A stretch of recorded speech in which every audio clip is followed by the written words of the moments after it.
Hello everyone, स्वागत है आपका हमारी पहली क्लास में। तो देखिए, हमने अपना रोड मैप भी देख चुके हैं, अपने इंट्रो भी दे चुके हैं। तो आज है हमारा ऑफिशियल स्टडी क्लास।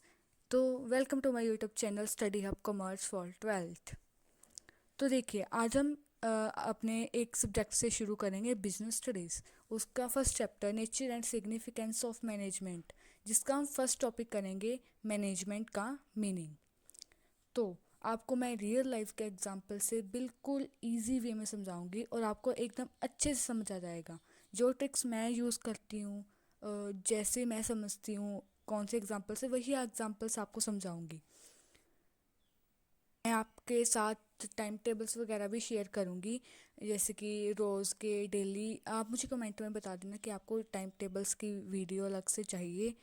तो दोस्तों, टॉपिक स्टार्ट करने से पहले मैं आपको ये बता देती हूँ कि मैं कौन सी बुक है जो मैं यूज़ करती हूँ। तो वो बुक है पूनम गांधी की बिजनेस स्टडीज़ की। तो ये बुक है जो मैं यूज़ करती हूँ नोट्स वगैरह में बनाने के लिए। तो चलो हम आगे चलते हैं हमारे टॉपिक पे, मैनेजमेंट। तो देखो, अब हम स्टार्ट करते हैं हमारा मैनेजमेंट। तो देखो, मैनेजमेंट का meaning. Management is a universal idea that is required in every organisation. देखो, मैनेजमेंट एक ऐसा आइडिया है जिसकी ज़रूरत हर एक फील्ड में पड़ती ही पड़ती है, चाहे वो कोई बिजनेस हो चाहे वो नॉन बिजनेस हो। जैसे कि मैंने आपको कल एग्जांपल दी थी कि है ना, घर पर अगर कोई हमारे गेस्ट, समझ लो हमने घर पे कोई प्रोग्राम रखा है, तो उसकी मैनेजमेंट तो भी करनी है ना, कि खाना किसको बनाना है, कौन ये इन रिश्तेदारों को संभालेगा, कौन ये करेगा। तो वो भी एक मैनेजमेंट है।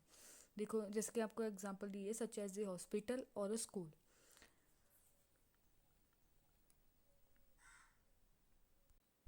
तो देखो, अब है मैनेजमेंट की डेफिनेशन, कि management has thus been defined as the process of getting things done. देखो, मैनेजमेंट एक ऐसा है जो कि प्रोसेस है थिंग्स को डन करना। देखो, पहले आप ये समझो कि मैनेजमेंट, आप मानते हो कि मैनेजमेंट सिर्फ काम करवाना होता है, बट ये गलत है। मैनेजमेंट एक प्रोसेस है, कि हमने ये काम कंप्लीट किया है तो हमने किस प्रोसेस में से निकल के इस काम को कंप्लीट किया है। मैनेजमेंट वो होता है, ठीक है, with the aim of achieve goals effectively and efficiently. अब हम स्टार्ट करते हैं अपना टॉपिक, एफिशिएंसी एंड इफेक्टिवनेस। तो देखो, efficiency to get the work done in minimum possible cost, कि जो हमारा एफिशिएंसी है वो कम से कम पैसे में हो और काम टाइम पे हो जाए। और इफेक्टिवनेस होता है हमारा to complete the given work task within the time limit, कि जो हमारा काम है ना वो जितना हमें टाइम मिला है वो उस टाइम के बीच बीच हो जाए। अब देखो, आप एक बात सुनो, आपको ना, मुझे लगता है काफ़ी बच्चों को ये कन्फ्यूज़न भी हो रही है कि एफिशिएंसी और इफेक्टिवनेस में, है ना। तो देखो, मैंने ये कन्फ्यूज़न कैसे दूर की है। देखो, एफिशिएंसी, एफिशिएंसी में क्या आ रहा है, सी। जो सी है ना, उससे क्या होगा, कॉस्ट, इसलिए मैंने इससे याद रखा है। तो जो इफेक्टिवनेस उसमें आता है टी, और टी से टाइम, ऐसे याद रखना, ठीक है। आगे हमारा डिफरेंस देख लेते हैं पहले इसमें, फिर मैं आपको ना एग्जाम्पल से पढ़ाऊँगी, ठीक है। आपको एग्जाम्पल समझाऊंगी तो आपको अच्छे से समझ में आ जाएगा। पहले आप ये डेफिनेशन देख लो और ये नोट्स अपनी कॉपी में लिख लेना। इससे ज़्यादा आपको कुछ नहीं करना होगा, मैं भी इन्हीं नोट्स से पढ़ती हूँ, ये इनफ है। चलो देखते हैं डिफरेंस एफिशिएंसी एंड इफेक्टिवनेस में। जो यहाँ पे बेसिस लिखे हैं ना, मीनिंग, ये आपको लिखना है, इससे इसके मार्क्स पेपर में कटते हैं। तो ये इंपॉर्टेंट है, ऐसे आपको पूरा लिखना है, ये 3 मार्क्स में आ सकता है डिफरेंस। तो देखिए, efficiency, it refers to the completion of work at the lowest possible cost and use best resources.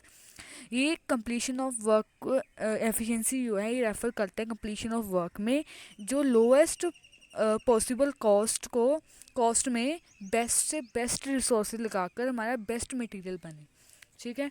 आ गया था effectiveness. Effectiveness, it refers to the completion of the task on time, कि जो हमारा काम है वो हमारा टाइम पर हो जाए। तो आगे हम आता है हमारा एम। एम देखो, doing the task in right way, जो हमारा काम है उसे सही तरीके से सही प्रोसेस में करो। डू आगे है जो इफेक्टिवनेस में है, वो है doing the right task and on time, जो है कि इफ़ेक्टिवनेस में क्या है कि जो हमारा काम है वो सही तरीके से हो और टाइम मिला है उस टाइम के अंदर अंदर कंप्लीट हो जाए। आगे आता है ऑब्जेक्टिव। एफिशिएंस में है to complete the task correctly. ये जो हमारा टास्क है वो अच्छे से करेक्टली कंप्लीट हो विद मिनिमम कॉस्ट, कम से कम कॉस्ट में ज़्यादा से ज़्यादा प्रॉफिट मिले। ठीक है, आगे आता है इफ़ेक्टिवनेस में। इफ़ेक्टिवनेस में आता है to achieve the intended outcome, कि जो हमारा तो देखो, to achieve the intended outcome का मतलब है कि जो टारगेट है हमने जो गोल हमें हासिल करना है, तो ये वो है कि जो हमने सोच रखा है वो हमने हासिल करना है उस टाइम में। ठीक है, तो ये है हमारा डिफरेंस। ये आप अच्छे से कॉपी में नोट कर लेना, ये 3 मार्क्स का एग्ज़ाम में आ सकता है, ये 3 मार्क्स का एग्ज़ाम में पूछ सकते हैं, तो अच्छे से कर लेना। तो देखो, ये तो मैंने आपको रिटन नोट्स तो बता दिए। ठीक है, तो अब मैं आपको एक एग्जांपल से समझाऊंगी। देखो, पहले हमने देखो मान लो कि आपको ना 1000 टी शर्ट्स बनानी है। हम पहले इफेक्टिवनेस और एफिशिएंसी की बात करते हैं कि मान लो आपको 1000 टी शर्ट्स बनाने के लिए दी हैं, आप टेलर हैं। ठीक है, पर देखो, मैंने आपको कहा था ना कि आपको उस सिचुएशन के अंदर जाकर देखना होगा। ठीक है, तो देखो, समझ लो कि आपको 1000 टी शर्ट्स दी हैं, आपको वो 10 दिन में कंप्लीट करनी है। कितने दिन में? 10 दिन में। ठीक है, तो देखो इफेक्टिवनेस, पहले इफेक्टिवली देखो कि अगर आपने 10 दिन में 1000 टी शर्ट्स बना ली, ठीक है, तो आप इफ़ेक्टिव हो, क्योंकि आपने वो काम कंप्लीट कर लिया। जितना आपको टाइम मिला था उस टाइम के अंदर आपने वो काम को कंप्लीट कर लिया। ठीक है, ये तो हो गया इफेक्टिव। उसके बाद आता है एफिशिएंसी। देखो, एफिशिएंटली अगर आपने समझ लो कि जो 100,000 टी शर्ट्स हैं, कम से कम आपने कॉस्ट में बनाई हैं। ठीक है, तो आप एफिशिएंट हो क्योंकि आपने वो काम कम से कम कॉस्ट में कंप्लीट किया है।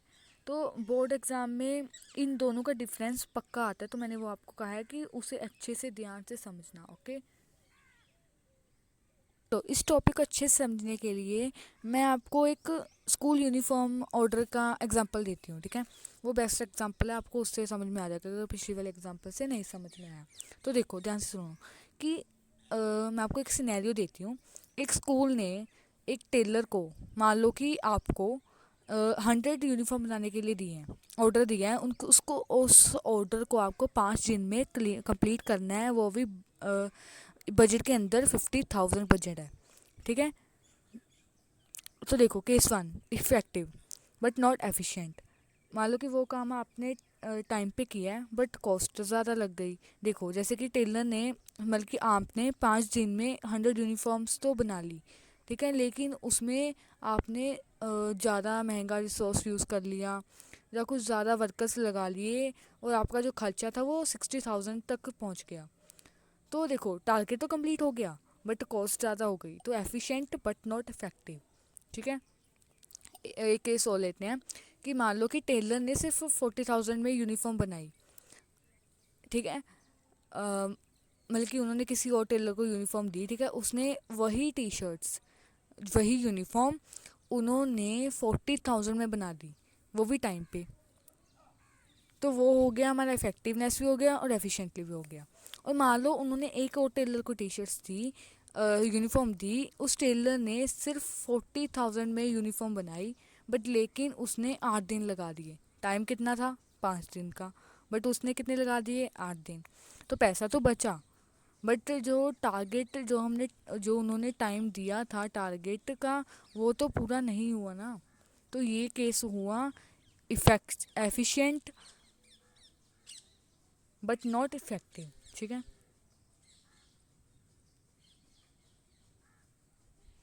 तो देखो आइडियल मैनेजमेंट, 5 दिन में 50,000 के अंदर काम ख़त्म करना। इसका क्या था कि हमें 5 दिन में 50,000 के अंदर अंदर काम कंप्लीट करना है, तो होता इफेक्टिव और इफेक्टिव एफिशिएंट। ठीक है, तो आज का हमारा टॉपिक कंप्लीट होता है, मैनेजमेंट मीनिंग। ठीक है, तो अगली वीडियो में हम पढ़ेंगे features and characteristics of management. अगर आज की क्लास लगी आपको बहुत अच्छी लगी हो तो लाइक ज़रूर करना और अपने दोस्तों के साथ शेयर करना। और हाँ, ये नोट्स अपनी कॉपी में कंप्लीट करना और रिवाइज अगली क्लास में रिवाइज कर कर ज़रूर आना, क्योंकि अगर आप पिछला पढ़कर छोड़ते जाओगे तो आपको वो याद नहीं रहेगा, तो वो आप बाद में कंफ्यूज हो जाओगे, आपको ऐसे लगेगा कि आपने पढ़ा ही नहीं है। तो साथ के साथ पढ़ते जाओ और अपना टारगेट अचीव करो। ओके, मिलते हैं अगली लेक्चर में। बाय, मिलते हैं अगले लेक्चर में, तब के लिए टेक केयर, बाय बाय।